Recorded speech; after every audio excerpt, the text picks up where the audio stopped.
నీ కోసమే నా కోసమే నీ కోసమే నా కోసమే కల్వరి పయనం ఈ కల్వరి పయనం కల్వరి పయనం ఈ కల్వరి పయనం ఎవరి కోసమో ఈ ప్రాణ త్యాగము ఎవరి కోసమో ఈ ప్రాణ త్యాగము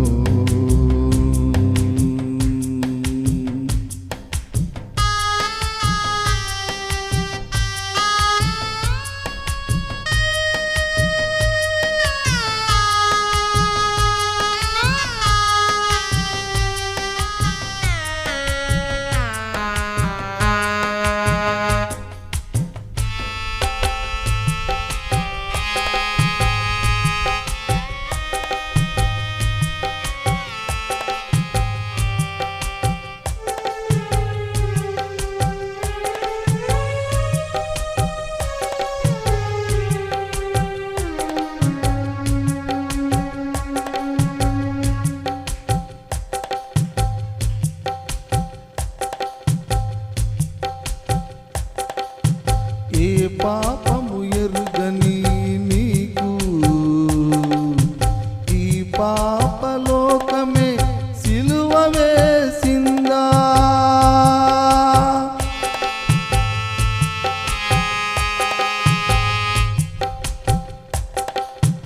ఏ నేరము తెలియని నీకు అన్యాయపు తీర్పునే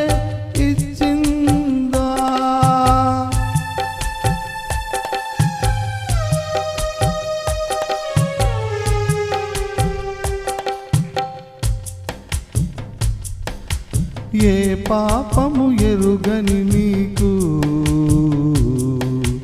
ఈ పాపలోకమే సిలువ వేసిందా ఏ నేరము తెలియని నీకు అన్యాయపు తీర్పునే ఇచ్చిందా మోయలేని మానుతో మోము పైన ఉమ్ములతో పడలేని నడకలతో తడబడిపోయావా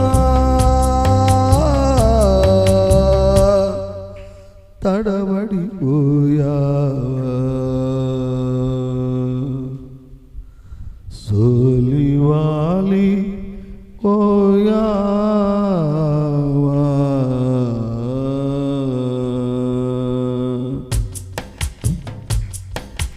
ఎవరి కోసమో ఈ ప్రాణ త్యాగము ఎవరి కోసమో ఈ ప్రాణ త్యాగము నీ కోసమే నా కోసమే కల్వరి పయనం ఈ కల్వరి పయనం కల్వరి పయనం ఈ కల్వరి పయనం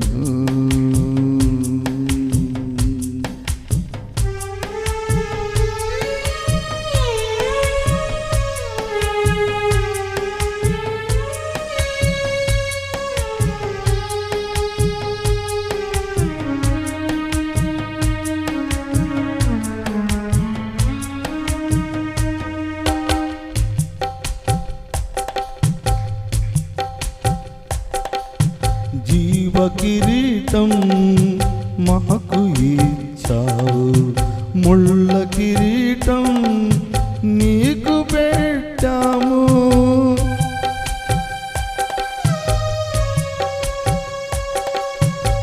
జీవజలములు మాకు ఇచ్చావు చేదు చిరకను నీకు ఇచ్చాము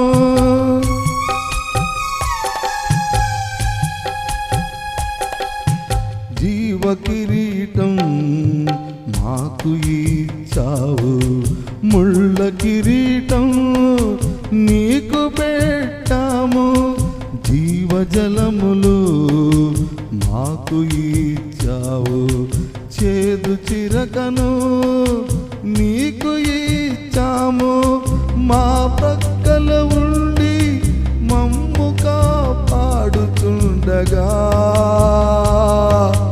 నీ ప్రక్కల బళ్ళెముతో ఒక్క పోటు పొడిచితిమి.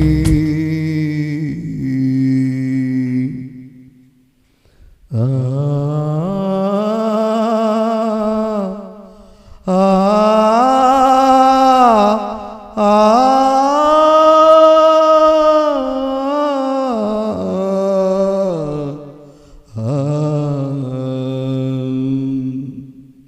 తండ్రి, వీరేమి చేయుదురో వీరెరగదురు నాయనా, వీరిని క్షమించుము, వీరిని క్షమించుము అని వేడుకున్నావా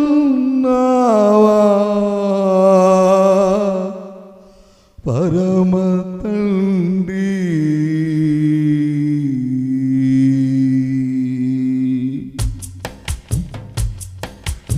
ఎవరి కోసమో ఈ ప్రాణత్యాగము, ఎవరి కోసమో ఈ ప్రాణత్యాగము, నీ కోసమే నా కోసమే కల్వరి పయనం, ఈ కల్వరి పయనం, కల్వరి పయనం, ఈ కల్వరి పయనం.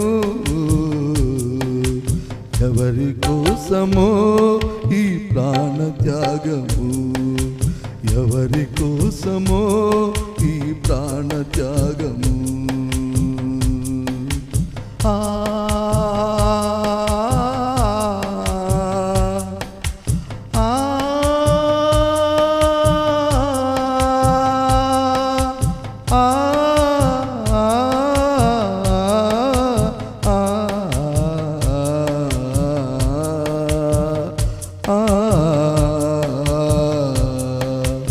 ఎవరి కోసమో ఈ ప్రాణత్యాగము, ఎవరి కోసమో ఈ ప్రాణత్యాగము, నీ కోసమే నా కోసమే కల్వరి పయనం, ఈ కల్వరి పయనం, కల్వరి పయనం, ఈ కల్వరి పయనం. హల్లెలూయా. కూడి వచ్చిన మీ అందరికీ ప్రభు అయిన యేసుక్రీస్తు నామములో వందనాలు తెలియజేస్తూ ఉన్నాను. కొద్ది సమయము వాక్యాన్ని ధ్యానం చేసుకున్నాం. ఈరోజు వాక్య ధ్యానంలో లూకా సువార్త 23వ అధ్యాయములో నుండి మొదటి వాక్యం నుండి చదువుతున్నానండి. లూకా సువార్త. అంతటా వారందరూ లేచి ఆయనను పిలాతు నొద్దకు తీసుకొని పోయి, ఇతడు మా జనమును తిరగబడి ప్రేమించుచు కైరాసునకును పన్నీయకును వద్దకు తానే క్రీస్తును ఒక రాజునని చెప్పగా మేము వింటిమని ఆయన మీద నేరము మోపసాగిరి. హల్లెలూయా. చిన్న ప్రార్థన చేసుకున్నాం. స్తోత్రం స్తోత్రం స్తోత్రం. మహాపరిశుద్ధుడైన మా తండ్రి, ప్రేమ స్వరూపుడు అయిన యేసయ్యా, నీ పాదములకు వందనాలు తండ్రి. ఘనమైన నీ నామానికే స్తోత్రాలు చెల్లించుకుంటున్నాను.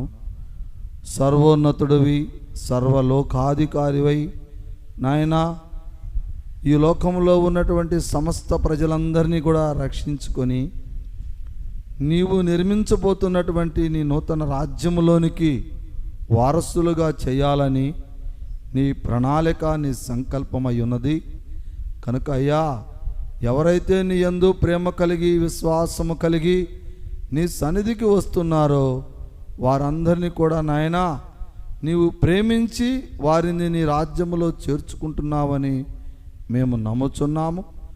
మరి ఈరోజు నాయనా, మరి మా అందరి పాపములను క్షమించి మాలో ఉన్నటువంటి ప్రతి దోషాన్ని నువ్వు నీ రక్తము చేత కడిగి మరి మా అందరి కోసము కల్వరిగిరిలో సిలువపై ప్రాణము మోపినటువంటి నా తండ్రి, ఒక శుభ శుక్రవారముగా మానవ జాతికి ప్రాణరక్షణ పెట్టినటువంటి శుభదినముగా నీవు ప్రాణమును కోల్పోయి మా కొరకు జీవించినటువంటి ఈ రోజుగా మేమెంతో ప్రేమతోటి భక్తితోటి ప్రార్థనలు చేసుకుంటా ఉన్నాం. నాయనా, కూడి వచ్చినటువంటి ప్రతి బిడ్డను మీరు దీవించండి, ఆశీర్వదించండి. వారి కుటుంబములలో ఉన్నటువంటి అసమానతలను తొలగించండి. అయా, కూడి వచ్చినటువంటి ప్రతి బిడ్డలో ఎలాంటి దుష్టశక్తులు, దురాత్మశక్తులు లేకుండా నీ పరిశుద్ధాత్మను వారికి తోడుగా ఉంచి వారు తిరిగి వెళుచుండగా వారి గృహానికి నాయనా పరిశుద్ధతలో వారు వెళ్ళాలి తండ్రి. నీ నామముకు ఘనతగా, వారి కుటుంబాలకు రక్షణగా మరి ఈ మందిరంలోనికి వచ్చి పోవుచున్నప్పుడు ప్రతి ఒక్కరికి నాయనా నీ పరిశుద్ధాత్మను వారి వెంట పంపించి వారి కుటుంబములలో క్షేమాభివృద్ధిని దయచేయమని ప్రార్థన చేస్తున్నాను. అలాగనే అల్పుడైన నన్ను కూడా జ్ఞాపకం చేసుకున్నాయన. ఈ వాక్యాన్ని నేను ఉపదేశించుచుండగా తండ్రి, దుష్టశక్తులు, దురాత్మశక్తులు మా మీదకి రాకుండా నీ పరిశుద్ధాత్మను మాకు తోడుగా ఉంచి నీ వాక్యమును నీవే మా అందరితో మాట్లాడమని దేవుని కుమారుడవు, ఈ లోకానికి రక్షకుడు అయిన యేసుక్రీస్తు వారి పరిశుద్ధమైన నామములో ప్రార్థన చేసి బ్రతిమలాడుచున్నాను నా తండ్రి, ఆమెన్. మంచిదమ్మా. చదవబడినటువంటి ఈ వాక్యాన్ని మీరు జాగ్రత్తగా గమనించినట్లయితే, అంతటా వారందరూ లేచి ఆయనను పిలాతు వద్దకు తీసుకొని పోయేరి. అందరూ అంటే ఎవరు? ఆ యొక్క యెరూషలేము ప్రాంతంలో ఉన్నటువంటి ప్రజలందరూ కూడా యేసుక్రీస్తు వారిని ప్రధానుడైనటువంటి పిలాతు వద్దకు తీసుకొని పోయి వాళ్ళు అక్కడ ఏం చెప్తున్నారంటే, యేసుక్రీస్తు వారి మీద మోపుతున్నటువంటి నేరాలు ఏమిటంటే, పిలాతు సమక్షములో యేసుకు వ్యతిరేకముగా యూదులు మోపినటువంటి 3 నేరాలు కల్పితాలే. యేసు మాట్లాడుచున్న వాటిని వినటానికి తండోపతండలుగా ప్రజలు కూడి వచ్చారన్నమాట నిజమే, కానీ ఆయన బోధనలు ఇజ్రాయేలీలను తప్పు పట్టించటానికి మాత్రము కాదు అని చెప్పేసి అక్కడ ఉన్నటువంటి పిలాతు నమ్ముచున్నాడు. అంటే అర్థమైందంటే, వాళ్ళందరూ కూడా యేసుక్రీస్తు వారి మీద నేరం మోపుతున్నారు. ఏమి నేరం మోపుతున్నారంటే, అయ్యా, యేసుక్రీస్తు వారు మా మధ్యలోకి వచ్చి మా కులాల మధ్యలో, మా మనుషుల మధ్యలో భేదాలు పెడుతున్నారు. వాళ్ళు అట్ట ఉండకూడదు, వీళ్ళు అట్ట ఉండకూడదు, వాళ్ళు అట్ట ఉండకూడదు, వీళ్ళు ఇట్ట చేయకూడదు, మీరు చేసేదంతా కరెక్ట్ కాదు అని ఏదేదో మా మధ్యలో మాకే విభేదాలు రేపి, పైగా నేను దైవ కుమారుణ్ణి అని మళ్ళీ మోసాలు చేస్తున్నాడు. కాబట్టి యేసుక్రీస్తు వారు అని పేరుతో చెప్పబడుతున్నటువంటి ఇతను మోసకారి. కాబట్టి ఇతనును మీరు, దేవుడిని దూషించాడు కాబట్టి ఇతడును మీరు సిలువ వేయాలని ఒక మెపము అనేటటువంటిది వాళ్ళందరూ కూడా యేసుక్రీస్తు వారి మీద మోపుచున్నారు. ప్రియమైన దేవుని బిడ్డలారా, మీరు గమనించండి, వాస్తవానికి యేసుక్రీస్తు వారు వాళ్ళు చెప్పినంత మాత్రాన పిలాతు కానీ లేకపోతే ప్రజలందరూ కానీ ఒప్పుకుంటున్నారని యేసుక్రీస్తు వారు సిలువ ఎక్కట్లా.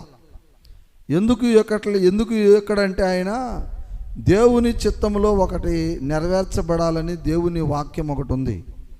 అదేంటంటే, యెషయా గ్రంథంలో కానీ మనం చూసినట్లయితే, యెషయా గ్రంథంలో రాయబడినటువంటి మాటలు మనం చూసినట్లయితే మనకు అర్థమవుతుంది. యెషయా గ్రంథము 53వ అధ్యాయాన్ని కానీ మనం చూసినట్లయితే, యేసుక్రీస్తు వారి మీద మోపుతున్నటువంటి ఆ విధానాలు ఏంటనేది మనకి ఇక్కడ కొన్ని వందల సంవత్సరాల పూర్వమే యెషయా గారు మాట్లాడి ఉన్నాడు. ఒకసారి చూద్దామా? యెషయా గ్రంథము 53వ అధ్యాయములో నుండి మనం చదువుకుందాం. 2వ వాక్యం నుండి నేను చదువుతున్నాను, వినండి. లేత మొక్కవలెను, ఎండిన భూమిలో మొలచిన మొక్కవలెను అతడు ఆయన ఎదుట పెరిగెను. అతని స్వరూపమైనను సొగసైనను లేదు.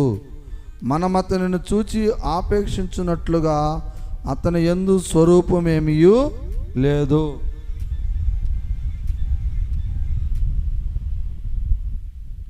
అతని యందు ఏ స్వరూపమైనయు లేదు.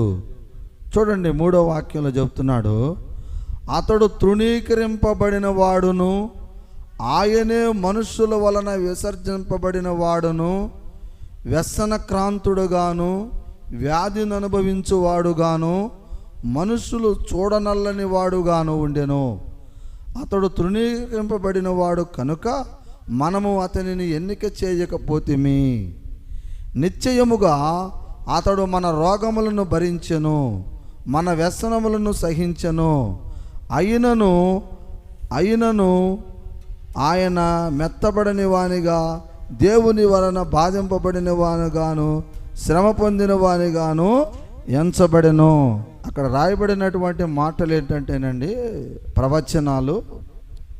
యేసుక్రీస్తు వారు అనేటటువంటి ఒక వ్యక్తి భూమి మీదకు వస్తాడు. ఆయన ఎలాంటి వాడంటే లేత మొక్క లాంటి వాడు. లేత మొక్కలాగా చాలా సునాయాసంగా పవిత్రంగా ఉన్నటువంటి ఆ వ్యక్తిని మనందరం కూడా ద్వేషిస్తాము, దూషిస్తాము. ఎందుకు ద్వేషిస్తామంటే ఆయన మన పాపముల కొరకు సిలువ ఎక్కవలసిన వాడై ఉన్నాడు. మన దోషముల నిమిత్తమై అతడు సిలువ ఎక్కవలసిన వాడై ఉన్నాడు. చూడండి 6వ వాక్యంలో రాయబడింది, మన అతిక్రమములను బట్టి అతడు గాయపరచబడెను, మన దోషములను బట్టి నలుగగొట్టబడెను, మన సమాధానకర్త అయిన శిక్ష అతని మీద పడెను, అతడు పొందిన దెబ్బల చేత మనకు స్వస్థత కలుగుచున్నది. హల్లెలూయా. నే చేసిన నేరాలకు నీవు పొందిన కొరడా దెబ్బలు, నీ చేసిన నేరాలకు నీవు పొందిన కొరడా దెబ్బలు, నీ చేసిన మోసాలకు నీవు కార్చిన రక్తపు మడుగులు, కల్వరి గిరిలో ఆ ఘోర యాత్ర, కల్వరి గిరిలో ఆ ఘోర యాత్ర, నీ పొందిన రక్షణ పాత్ర, నీ పొందిన రక్షణ పాత్ర. దోషివా ప్రభు నీవు, దోషివా, దోషివా ప్రభు నీవు, దోషివా. నీ విధేయతకు మా అవివేకతకు, నీ విధేయతకు మా అవివేకతకు మధ్యలో నలిగి వేలాడిన నిర్దోషివా ప్రభో, నిర్దోషివా ప్రభో, దోషివా ప్రభు నీవు, దోషివా, దోషివా ప్రభు నీవు, దోషివా. హల్లెలూయా. ఇప్పుడు అర్థమైందా? మనం చేసినటువంటి పాపాల నిమిత్తం, మనం చేసినటువంటి మోసాల నిమిత్తం యేసుక్రీస్తు వారు ఏం చేయవలసి ఉన్నది? సిలువ మీద మోయబడవలసి ఉన్నాడు. మన కొరకు రక్తము కార్చవలసిన వాడై ఉన్నాడు అని యెషయా గ్రంథములో 53వ అధ్యాయములో యెషయా గారు ప్రవక్తగా ఉన్నప్పుడు మనతో మాట్లాడాడు. ప్రియమైన దేవుని బిడ్డలారా, ఈనాడు మీరు తెలుసుకోవాల్సింది ఏంటంటే, సర్వమానవుల కొరకు ఒక వ్యక్తి ఈ భూమి మీదకు వస్తాడు. ఆ వచ్చినటువంటి ఆ వ్యక్తి ఏం చేస్తాడని అంటే, సర్వమానవుల పాపముల కొరకు, సర్వమానవుల దోషముల కొరకు, సర్వమానవుల యొక్క రక్షణ కొరకు. చూడండి, మన పాపాల కొరకు, మన దోషాల కొరకు, మన యొక్క రక్షణ కొరకు ఆయన సిలువ వెక్కవలసి ఉన్నది అని యెషయా గారు ముందే చెప్పాడు. అందుకని ఈనాడు యేసుక్రీస్తు వారు సజీవుడిగా ఈ లోకానికి వచ్చినప్పుడు ఆ యొక్క ప్రజలందరూ కూడా పిలాతు వద్దకు తీసుకువెళ్ళి, అయ్యా, ఈయన మా మధ్యలో భేదాలను నేర్పుచున్నాడు, నేనే రాజునని చెప్తున్నాడు అని చెప్పేసి ఆయన మీద అనేక నేరాలు మోపుతా ఉన్నారు. ఒకసారి అట్లానే ఒక్కొక్క వాక్యం చూద్దాం. 33 నుండి 36 వరకు మనం చూద్దాం. హల్లెలూయా.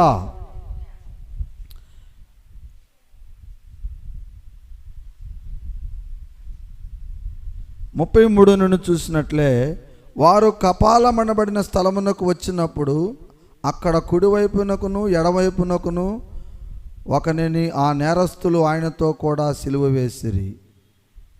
యేసు, తండ్రి, వీరేమి చేయుచున్నారో వీరు ఎరుగరు కనుక వీరిని క్షమించుము అని యేసుక్రీస్తు వారు చెప్పాడు. హల్లెలూయా. అంటే వాళ్ళు దొంగలను తీసుకొచ్చి యేసుక్రీస్తు వారి మధ్యలో, అంటే యేసుక్రీస్తు వారిని మధ్యలో సిలువేశారు. అటువైపు ఇటువైపు ఇంకొక 2 దొంగలను కూడా సిలువేశారు. దానికి తండ్రి అయినటువంటి యేసుక్రీస్తు వారు దేవునితో ఏం చెప్తున్నాడంటే, అయ్యా, నేరములు చేసినటువంటి, ఘోరములు చేసినటువంటి, పాపములు చేసినటువంటి వారి మధ్యన నేను ఒక పాపిగా వేలాడవలసినటువంటి పరిస్థితిని నీ చిత్తములో నెరవేర్చబడి ఉన్నది కనుక వాళ్ళు నన్ను నేరస్తుడని, నన్ను అపవాదినని బట్టి వారికి తెలియదు నేను వారిని రక్షించటానికి వచ్చానని. కాబట్టి నువ్వు వాళ్ళు చేస్తున్నటువంటి వారి యొక్క దోషాలను నువ్వు క్షమించు తండ్రి అని ప్రభువు అయిన యేసుక్రీస్తు వారు దేవుణ్ణి వేడుకుంటున్నట్లుగా అక్కడ మనకు వాక్యాలు చదువుతున్నాం. అంటే యేసుక్రీస్తు వారు ఏం చేస్తున్నాడు? ఒక దొంగలాగా ఆయన్ని కూడా సిలువలో ఏలాడదీశారు, కొరడాలతో కొట్టి బంధించారు. కానీ ప్రభు ఏమంటున్నాడు? అయ్యా, వాళ్ళకి తెలియదు, వాళ్ళని క్షమించు అని. ఎందుకు అంటున్నాడు ఆ మాట అంటే, ఆయనకి తెలుసు ఆయన ఎందుకు పుట్టాడో తెలుసు, ఆయన ఎందుకు అలాగ దెబ్బలు తినాలో తెలుసు, ఆయన ఎందుకు సిలువెక్కాలో ఆయనకి తెలుసు. కానీ వీళ్ళు మాత్రం అపవాది మాటలు విని, సాతాను మాటలను విని యేసుక్రీస్తు వారిని ద్వేషించుకుంటున్నారు. ఈనాడు మనం సమాజంలో గమనించినట్లయితే ఎంతమంది యేసుక్రీస్తు వారిని ప్రార్థన చేస్తున్నారు? ప్రపంచ జనాభాని ఒక గ్రామంలో కానీ ఒక రాష్ట్రంలో కానీ మనం గమనించినట్లయితే యేసుక్రీస్తు వారిని ఎంతమంది ఈరోజు ప్రార్థన చేస్తున్నారు? యేసుక్రీస్తు వారిని ఎంతమంది రక్షకుడు అని ఒప్పుకుంటున్నారు? ఒక్కసారి మనం ఆలోచించాలి. ఎందుకనంటే ఈరోజు యేసుక్రీస్తు వారిని ప్రార్థన చేసే వాళ్ళకన్నా కూడా యేసుక్రీస్తు వారికి వ్యతిరేకంగా ఆయన మన దేవుడు కాదని, ఆయన మన దేశస్థుడు కాదని, ఆయన మనకు ఆరాధ్య దైవము కాదు అని చెప్పేసి ఈరోజున ప్రపంచంలో అనేక మంది ప్రజలు యేసుక్రీస్తు వారిని ద్వేషిస్తున్నారు.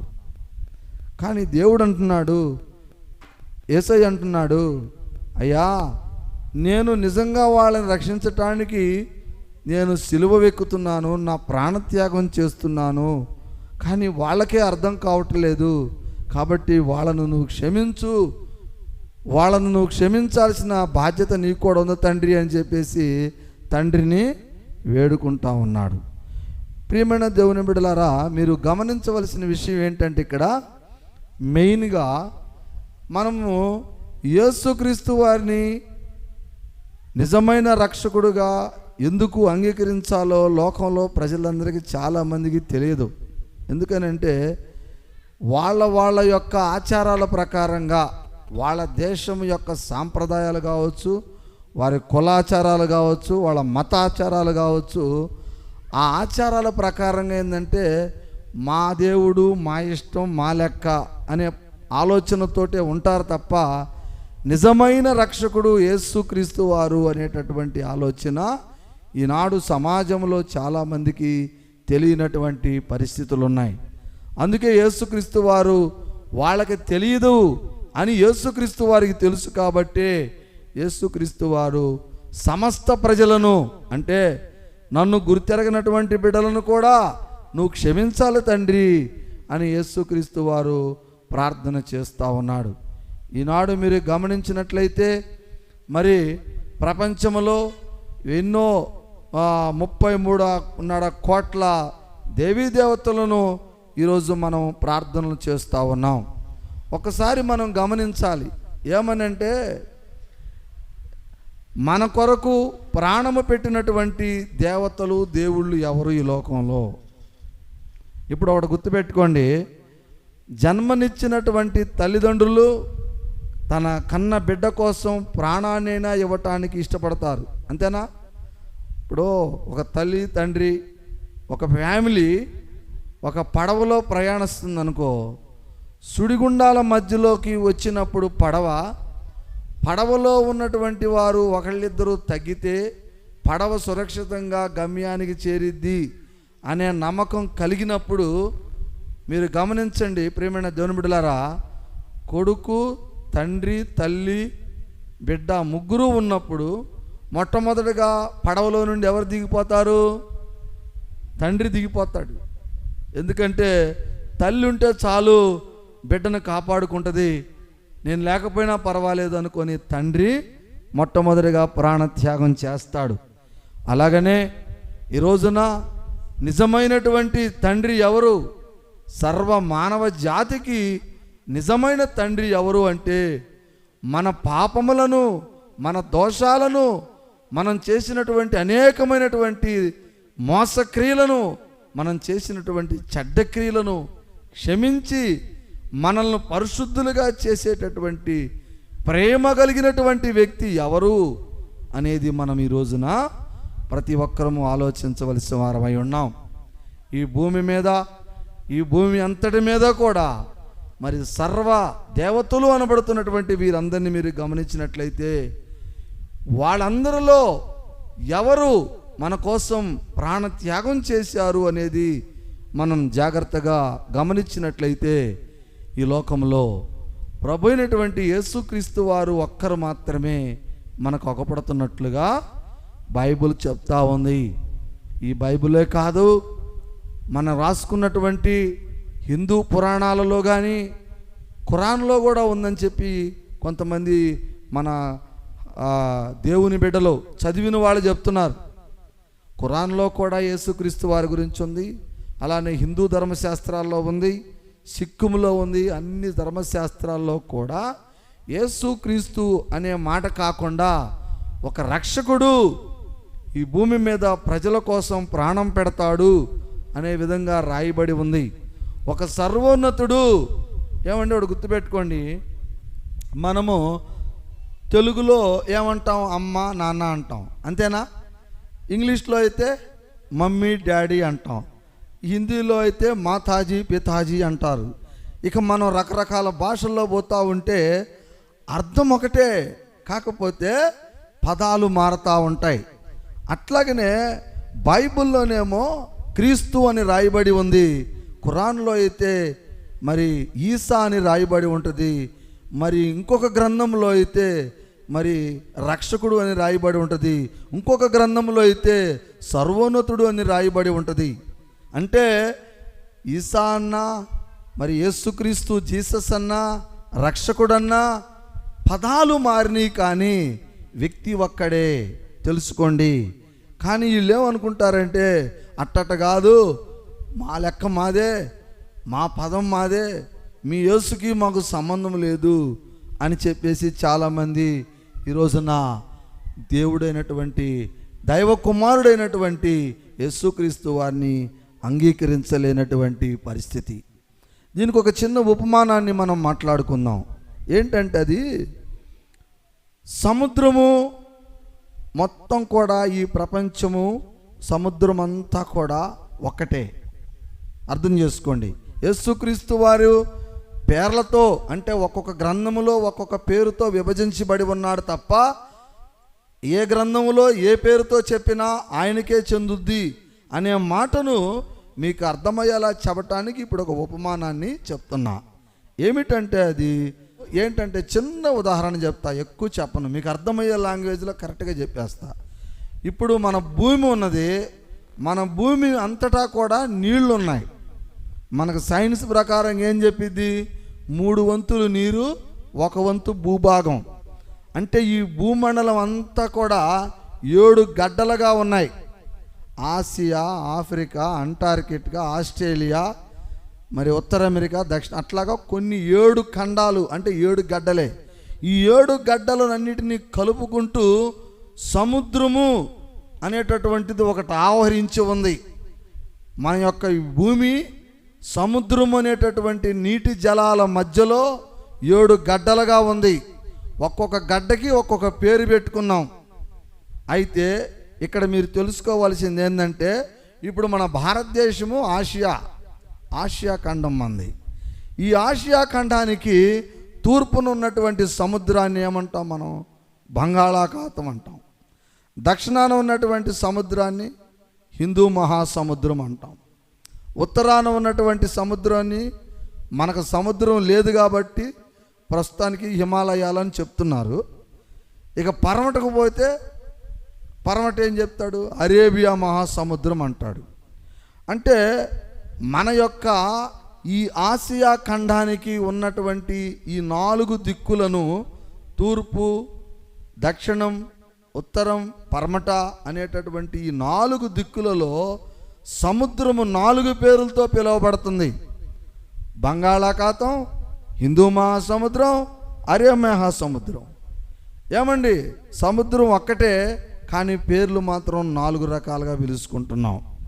అర్థమవుతుందని చెప్పే మాట. కాబట్టి ఈ రోజున యేసుక్రీస్తు వారు కూడా అలాగనే మన మధ్యలో ఉన్నాడు. ఒక బైబిల్ గ్రంథంలో క్రీస్తు యేసు అని బోధించాడు. మరి గ్రంథాలలో ఋషులు మరి ఒక సర్వోన్నతుడిగా చెప్పిన మాటలు, అనేక గ్రంథాల్లో అనేక రకాలుగా చెప్పినటువంటి మాటలు ఒక్క యేసు మాత్రమే, యేసుక్రీస్తు వారికి మాత్రమే చెందుతాయి. ఎందుకనంటే మనం గమనించినట్లయితే అక్కడ వాళ్ళు కూడా చెప్పారు, మనుషుల పాప దోషాల కోసం, మనుషుల కోసం మరణిస్తాడు అనే మాట అన్ని గ్రంథాల్లో అదే చెప్తుంది. అదే పరిశుద్ధ గ్రంథం బైబిల్లో కూడా చెప్తుంది. సో ఇప్పుడు మనం ఆ గ్రంథాల్లో ఉన్నటువంటి వ్యక్తి యేసుక్రీస్తు వారు ఒక్కడే అనటానికి సాదృశ్యం ఉందా లేదా? ఎందుకు లేదు? సముద్రం అంతా ఒకటే, పేర్లే మారినాయి. ఒకటే సముద్రం భూమి అంతటా ఉంది, పేర్లు మారినాయి, కానీ సముద్రం ఒకటే అనేది ఎంతవరకు నిజమో అలాగనే ఈ యొక్క గ్రంథాలలో చెప్పుతున్నటువంటి పేర్లు మార్పనే కానీ వాళ్ళు చెప్పేటటువంటి వ్యక్తి, వాళ్ళు బోధించేటటువంటి వ్యక్తి మాత్రం ఈ యొక్క దైవ కుమారుడుగా ఈ భూమి మీదకి వచ్చినటువంటి యేసుక్రీస్తు వారు ఒక్కడే అని చెప్పేసి మనకి వాక్యము సెలవిస్తూ ఉంది. యేసుక్రీస్తు నామములో ఎవరైతే రక్షణ బాప్టిజాన్ని పొంది వారు మోకరించి ప్రభువును ప్రార్థన చేస్తున్నారో వారు తప్పనిసరిగా దేవుని రాజ్యంలోనికి వారసులు అవుతారు అనేటటువంటి విషయాన్ని మనకి గ్రంథం, ఈ పరిశుద్ధ గ్రంథము స్పష్టంగా తెలియపరచబడతా ఉంది. హల్లెలూయా. ఎవరి కోసము ఈ ప్రాణ త్యాగము, ఎవరి కోసము ఈ ప్రాణ త్యాగము.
ఏ పాపము ఎరుగని నీకు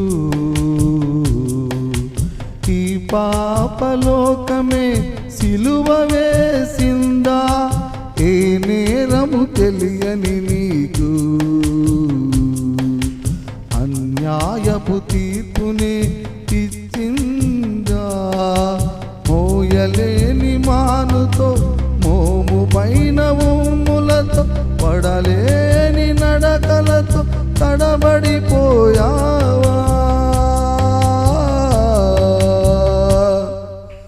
తడబడిపోయావా?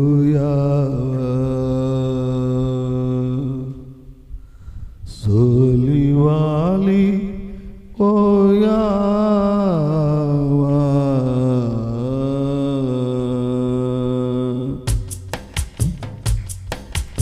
ఎవరి కోసమో ఈ ప్రాణ త్యాగము?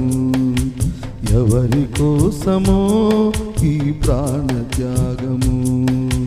నీ కోసమే నా కోసమే కల్వరి పయనం, ఈ కల్వరి పయనం, కల్వరి పయనం, ఈ కల్వరి పయనం.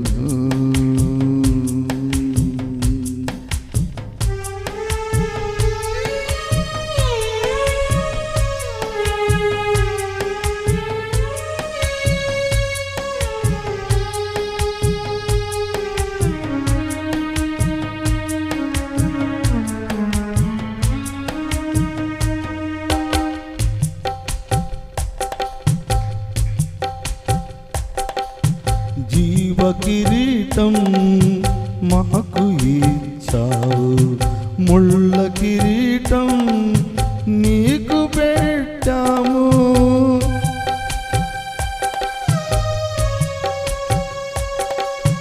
జీవజలములు మాకు ఇచ్చావు, చేదు చిరకను నీకు ఇచ్చాము.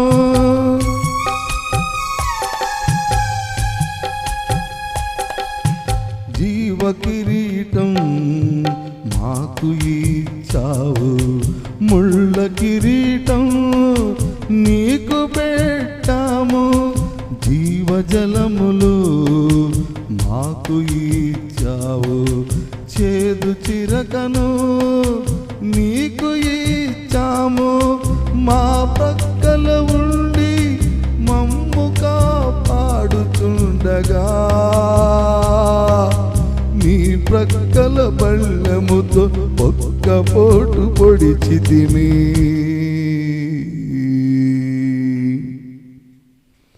ఆ ఆ ఆ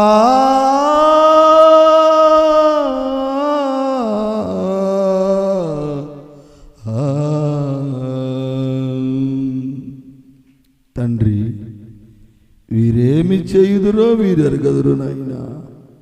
వీరిని క్షమించుము, వీరిని క్షమించుము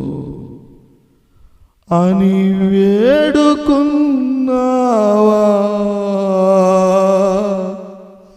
పరమ తండ్రి.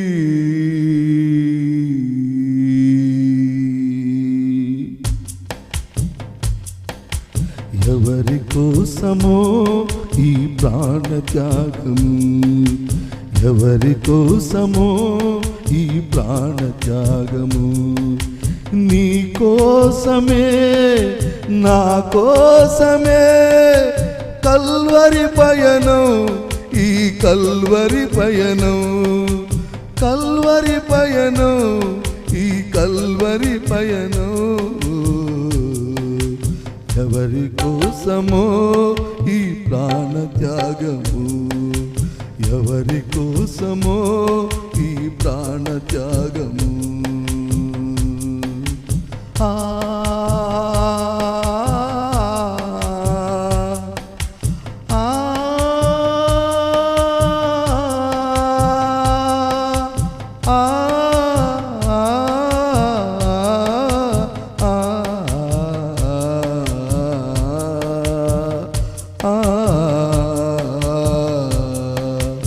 ఎవరి కోసమో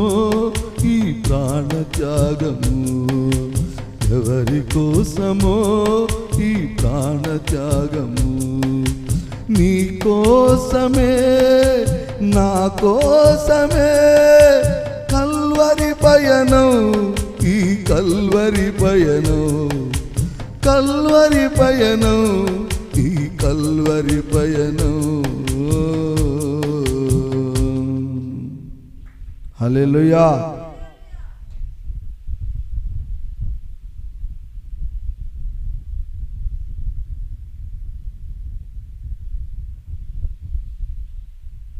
ప్రభువైన యేసుక్రీస్తు నామములో అందరికీ వందనాలు. దేవుడు చేసినటువంటి అద్భుతాలలో ప్రత్యేకమైనటువంటిది ఏంటంటే మనందరి కోసం ఆయన ప్రాణత్యాగం చేయటం. మన ఇంట్లో మనం కనీసం పక్కోడికి చిన్న సాయం కూడా చేయలేం. చేస్తామా? చెప్పండి నిజంగా. పక్కనోడు మనకంటే ఒక 10 రూపాయలు ఎక్కువ తీసుకున్నా, ఒక ముద్ద ఎక్కువ తిన్నా కూడా ఓర్చుకోలేం మనం. అలాంటి మన కొరకు, మన పాపాల కొరకు ప్రాణం పెట్టి మనల్ని రక్షించాలని ఎంతో ప్రేమ కలిగి ఉన్నాడు. ఎవరు? ప్రభువైన యేసుక్రీస్తు వారు. కాబట్టి ఆయన గురించి పాడుకొని ఆయన కోసం 2 కన్నీటి బొట్లు గారచడంలో తప్పేమైనా ఉందంటారా? ఉందా? కార్చాలి. ఆయన మన కోసం కార్చిన కన్నీరు కంటే మన 2 బొట్లు కన్నీరు గొప్ప ఏమీ కాదు. హల్లెలూయా. సరే, చివరిగా ఒక వాక్యం చూపించి మీకు ముగిస్తాను. 46వ వాక్యం చూడండి, తర్వాత 50 చదువుదాం. అప్పుడు యేసు గొప్ప శబ్దముతో కేకలు వేసి, తండ్రి, నీ చేతికి నా ఆత్మను అప్పగించుకుంటున్నానని చెప్పాను. ఆయన ఇలాగ చెప్పి ప్రాణము విడిచెను. స్తోత్రం చెప్పండి గట్టిగా. హల్లెలూయా, హల్లెలూయా, స్తోత్రం, హల్లెలూయా. చూడండి, కేక వేస్తూ తన ఆత్మను చివరిగా దేవునికి అప్పచెప్పుకున్నాడు యేసయ్య. కాబట్టి ఈరోజు మనమందరం కూడా యేసుక్రీస్తు వారిని గురించి ఎంతో ప్రేమ కలిగి, ఎంతో ఓర్పు కలిగి మనము ఆయన ఎడల ఆయన ప్రార్థన చేసుకోవటం ఎంతో గొప్పది. గుర్తుపెట్టుకోండి, మతాలు, కులాలు, జాతులు కాదండి, మానవ జాతి మొత్తం ఒక్కటే. ఒకటి గుర్తుపెట్టుకోండి. ఇందాక చాలా ఉదాహరణలు కూడా చెప్పా. అమ్మా నాన్న అన్న, మమ్మీ డాడీ అన్న, మాతా పిత అన్న, భాష వేరే కానీ అర్థం ఒక్కటే. అదే రీతిగా ఈనాడు యేసుక్రీస్తు వారు దేశాలు పేర్లు మార్పనే కానీ అమెరికా, ఇండియా, ఆస్ట్రేలియా, ఆఫ్రికా అని ఈ భూభాగం మీద మనం గుర్తించుకోవటానికి పేర్లు పెట్టుకున్నామే కానీ నిజానికి ఈ భూమి అంతా కూడా ఒకటే. ఈ భూమి మీద మానవ జాతి అంతా ఒక్కటే, మనుషులందరూ ఒక్కటే. కనుక మనుషులందరి కొరకు, మనుషులందరి పాపముల కొరకు, మనుషులందరి రక్షణ కొరకు ప్రభువైనటువంటి యేసుక్రీస్తు వారు ఈనాడు మరి మనందరి పరిశుద్ధతలోకి మనల్ని తీసుకురావాలని ప్రేమ కొలది మన పాపాలను తొలగించటానికి సిలువెక్కినటువంటి గొప్ప రోజు ఈరోజు.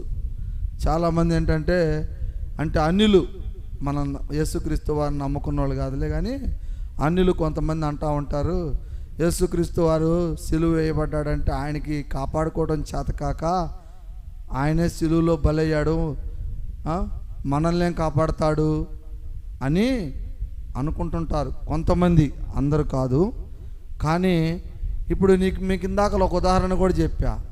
ఒక పడవ సుడిగుండంలో మునిగిపోబోయేటప్పుడు తండ్రి, తల్లి, బిడ్డ ఉంటే మొట్టమొదటిగా ఎవరు ప్రాణత్యాగం చేస్తారు? తండ్రి చేస్తాడు. మరి ఈనాడు ప్రపంచంలో మరి సర్వమానవుల పాపాల కోసం ప్రాణత్యాగం చేసినది ఎవరు అనేది మన అంతరంగాలతో ఆలోచించుకుంటే అర్థమైద్ది ఎవరు చేశారు అనేది. ఆ చేసిన అయినటువంటి వారికి మనం రుణపడి ఉన్నాము. ఆయన రుణాన్ని తీర్చుకోవాలి అంటే మనము ఈ భూలోకంలో ఉన్నప్పుడే మనందరం కూడా యేసుక్రీస్తు వారి నామం పేరిట బాప్టిజాన్ని తీసుకొని ఆయన రక్షణ పొంది ఆయన రాజ్యం కొరకు మనం కూడా ప్రార్థనలు చేయవలసిన వాళ్ళమై ఉన్నాము. వాక్యం అర్థమైంది అసలు ఏమన్నా? యేసుక్రీస్తు వారు ఎందుకు పుట్టాడో అనేది 53వ అధ్యాయం యెషయా గ్రంథంలో రాయబడి ఉంది ప్రవచనాల ద్వారా. ఇక పిలాతుకు అప్పచెప్పినటువంటి ఈ యొక్క మనుషులు తప్పేమీ లేదు అని యేసుక్రీస్తు వారే చెప్పాడు. వాళ్ళ తప్పేమీ లేదు, వాళ్ళకి తెలియదయ్యా, వాళ్ళు నన్ను చూసుకొని గుర్తుపట్టలేకపోతున్నారు.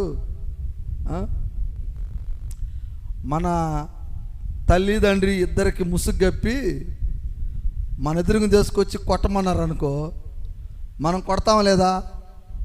చెప్పండి. అరే వీళ్ళు మిమ్మ మీ నాన్నకు ద్రోహం చేశారా, మేము వాళ్ళని పట్టుకొచ్చాము, ఫలానా వాళ్ళు వీళ్ళు అని చెప్పామనుకో, వాళ్ళ కసి మీద ఉంటారు. అమ్మా నాన్న ముందే చెప్పుంటారు, అరే ఫలానోళ్ళు మంచోళ్ళు కాదురా అని. వీళ్ళు ఏం చెబుతారంటే వాళ్ళ అమ్మా నాన్నే కట్టేసి ముసుగులు కప్పి, ఒరే ఫలానోళ్ళు రా అని చెప్పగలని, నిజమేరా అమ్మా నాన్న కూడా చెప్పారుగా వాళ్ళు మంచోళ్ళు కాదని అని ముసుగులో ఉన్నటువంటి వాళ్ళ తల్లిదండ్రులు కొడతారా లేదా? తెలియదుగా పాపం, వాళ్ళకి ముసుగేసి ఉంది, అమ్మా నాన్నని తెలియదు. కానీ వాళ్ళకు ఒక పేరు చెప్పాడు, ఏమని? అదిగో పలానా శత్రువులు రా వీళ్ళని. అంటే మీకు ఎందుకు చెబుతున్నానంటే ఈనాడు సాతాను కూడా అలాగనే చేస్తున్నాడు. హృదయాల్లోకి వెళ్ళి ఆ యేసుక్రీస్తు వారు మన దేవుడు కాదు, ఆయన మన దేశస్తుడు కాదు, మనోడు కాదు, అదొక దేశం, ఆయనతో మనం ప్రార్థన చేసేది ఏంది అని యేసుక్రీస్తు వారిని ఈ ప్రజలకు ముసిగేస్తున్నాడు. ఎవరో? సైతాన్. కాబట్టి యేసయ్య మాత్రం, అరే నిజం చెప్తాను వినండి, ఆయన ఏమంటున్నాడు? ముసుగేసుకున్న తల్లిదండ్రులు బాధపడతా ఉంటారు. ఏమని? అయ్యా మీరు కొడుతుంది మీ అమ్మ మీ నాన్నలేరా, వాడు దొంగ అబద్ధాలు చెబుతున్నాడు, మా ముసుగేసాడు, మా ముసుగు తీస్తే కానీ మీకు అర్థం కాదు అని అమ్మా నాన్న ఇట్లా చేతులు ఊపుతూ ఉంటారు, కొట్టపాకండి అని. కానీ మనం ఏం చేస్తాం? ఉరి దొంగడు కొట్టద్దు అంటున్నారా, గట్టిగా కొట్టాలరా అని కొడతాం. ఎందుకు? ముసుగులో ఉన్న తల్లిదండ్రులు తెలియక. ఈనాడు యేసుక్రీస్తు వారు కూడా మన తండ్రి వస్తూ ఉంటే సాతాను కూడా ముసుగేస్తున్నాడు మనకి. మతం అనే ముసుగు మాయ చేస్తున్నాడు. మతం పేరట, దేశం పేరట, కులం పేరట ముసుగేస్తున్నాడు. మన కులస్తుడు కాదు, మన మతస్థుడు కాదు, మన దేశస్థుడు కాదు అనే ముసుగు తొడుగుతున్నాడు యేసుక్రీస్తు వారికి. ఎవరో? సాతాను. కాబట్టి ప్రియమైన దేవుని బిడ్డలారా మీరు గమనించండి, ముసుగు వేసుకోబాకండి. మానవ జాతి మొత్తం ఒకటే, ప్రపంచంలో ఉన్న మానవులందరూ ఒకటే. ప్రపంచ మానవ జాతికి ప్రాణము పెట్టడానికి యేసుక్రీస్తు వారు సిలువలెక్కాడు. ఒక మతం కోసం, ఒక కులం కోసం, ఒక జాతి కోసం కాదు, మనుష్యుల అందరి పాపముల కొరకు. ఒకసారి గట్టిగా చప్పట్లు కొట్టండి, స్తోత్రం చెప్పండి. ఎవరి కోసం ప్రాణం పెట్టాడంటే సర్వ మానవుల కోసం ప్రాణం పెట్టాడు. కాబట్టి సాతాను వేస్తున్నటువంటి కులాల, మతాల, జాతుల ముసుగులో మనము ఉండకుండా నిజమైన రక్షకుడని, నిజమైన మన కోసం ప్రాణం పెట్టిన వాడని తెలుసుకొని ప్రతి ఒక్కరూ కూడా యేసుక్రీస్తు వారి యందు విశ్వాసం కలిగి ఉండాలని ఈనాడు ఈ వాక్యాలన్నీ కూడా మీకు దేవుడు బయలుపరుస్తూ ఉన్నాడు. కాబట్టి దయచేసి ఎవరైనా ఏమన్నా చెప్తే మీరు నమ్మాల్సిన అవసరం లేదు. ఎందుకంటే కులము, మతము, ప్రాంతీయ భేదాలు, దేశాలు అనేటటువంటి ముసుగు తొడుగుతున్నాడు సాతాను. ఆ ముసుగుని విప్పి యేసును వెంబడించండి, మీరందరూ పరలోక రాజ్యానికి వారసులవుతారు. హల్లెలూయా. చెప్పబడిన ఈ వాక్యము దేవుడు దీవించునుగాక. ప్రార్థన చేసుకుందాం.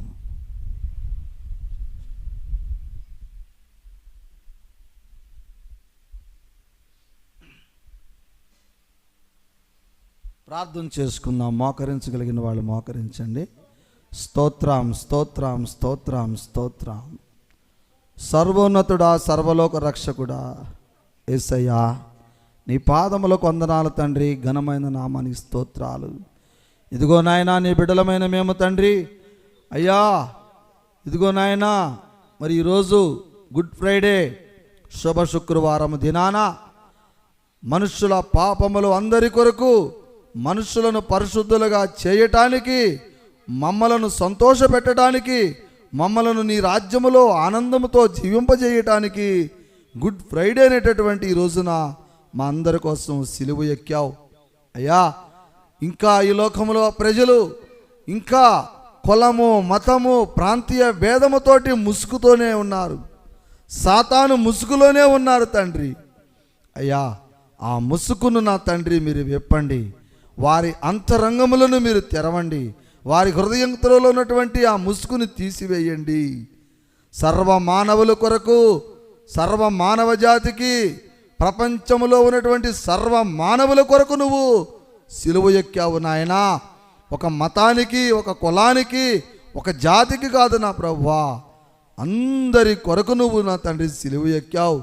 కనుక ప్రపంచంలో ఉన్నటువంటి ప్రతి మానవుడు నాయనా నీ యందు విశ్వాసము కలిగి నీ రక్షణ పొందాలి. ఎవరైతే నీ రక్షణ పొందుతారో, ఎవరైతే నీ యందు మరి ఆ రక్షణ బాప్టిజాన్ని పొందుతున్నారో ఆ యొక్క ప్రతి బిడ్డను కూడా నువ్వు రక్షించి నువ్వు నిర్మించబోతున్నటువంటి నీ దేవుని రాజ్యములో నా తండ్రి నువ్వు ఉంచబోతా ఉన్నావు.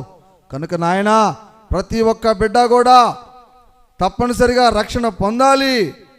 నీ యొక్క సిలువలో కార్చినటువంటి నీ రక్తముచే వాళ్ళు కడుక్కోవాలి వాళ్ళ పాపాలు. నాయనా మానవుని పాపాలు రక్తము చేతనే పోతాయని గ్రంథాలు చెప్తా ఉన్నాయి, అన్ని గ్రంథాలు చెప్తున్నాయి ప్రభువా. అయితే ఆ రక్తము మేకలు ఎడ్లది కాదు ప్రభువా, గొర్రె పిల్లలది కాదు ప్రభువా, అమూల్యమైనటువంటి యేసు క్రీస్తు వారి రక్తముచే జరుగుద్ది అని చెప్పేసి అయ్యా నీ వాక్యం సెలవిస్తూ ఉంది. కనుక నాయనా ప్రతి ఒక్కరు కూడా ఈరోజు మా కోసం నువ్వు ప్రాణం పెట్టి రక్తము కార్చావు కనుక ప్రభువా, మేమందరము నీ యందు విశ్వాసం ఉంచి, సర్వ మానవాళి నీ యందు విశ్వాసం ఉంచి నీ రక్షణ బాప్టిజాన్ని పొంది నీ బిడ్డలుగా నీ రాజ్యంలో నీ వారసులుగా చేసుకున్నటకు ప్రతి ఒక్క హృదయాన్ని కడగమని దేవుని కుమారుడవు ఈ లోకానికి రక్షకుడు అయిన యేసుక్రీస్తు వారి పరిశుద్ధమైన నామంలో ప్రార్థించి బ్రతిమలాడుచున్నాను నా తండ్రి. పరలోక ప్రార్థన చేయండి.